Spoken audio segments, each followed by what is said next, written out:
Hello, I'm Sophia Lynn, and this is your Manhattan Weekly Market Update for March 27, 2026. This week's report points to a very clear market dynamic. Inventory remains constrained, demand is active but selective, and buyers now have more pricing leverage than they've had in several years.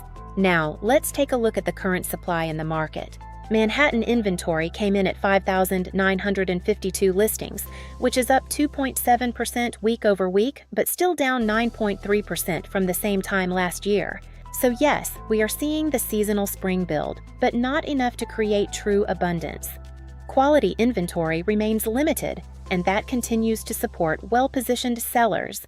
On the demand side, the market registered 1,042 demand units, up 4.0% from last week, though still 6.8% below last year's pace.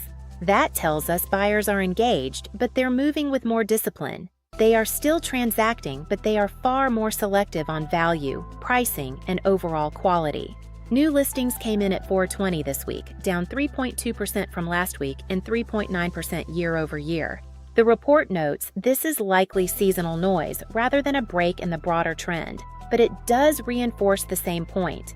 Inventory is improving, though not flooding the market. And then we get to one of the strongest signals in the report. Contracts signed rose to 264, a 22.2% jump from last week, and essentially flat year over year, down just 0.4%. That's important because it shows that when a property is priced correctly and presented well, buyers are still stepping in decisively. Mortgage rates remain part of the story as well. The 30-year conforming rate is 6.42%, and the 30-year jumbo rate is 6.51%. Both moved slightly higher from last week, but they are still lower than they were a year ago. That keeps financing as a filter, not a freeze. Serious buyers are still in the market. The most important takeaway this week comes from the chart of the week.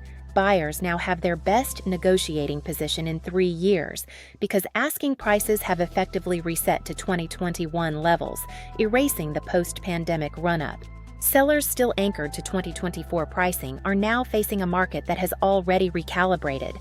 So what does this mean? For buyers, this is a more favorable negotiation environment, especially where sellers are still overpriced. But strong properties in prime locations can still move quickly. For sellers, demand is absolutely still there, but this is no longer a market that rewards vanity pricing. Success now depends on disciplined pricing, polished presentation, and a luxury launch strategy that creates immediate confidence. So the Manhattan market this week is sending a refined but unmistakable message. Limited inventory is supporting the market, selective demand is driving decisions, and pricing precision matters more than ever. I'm Sophia Lynn. Thanks for watching, and I'll see you in the next Manhattan Weekly Market Update.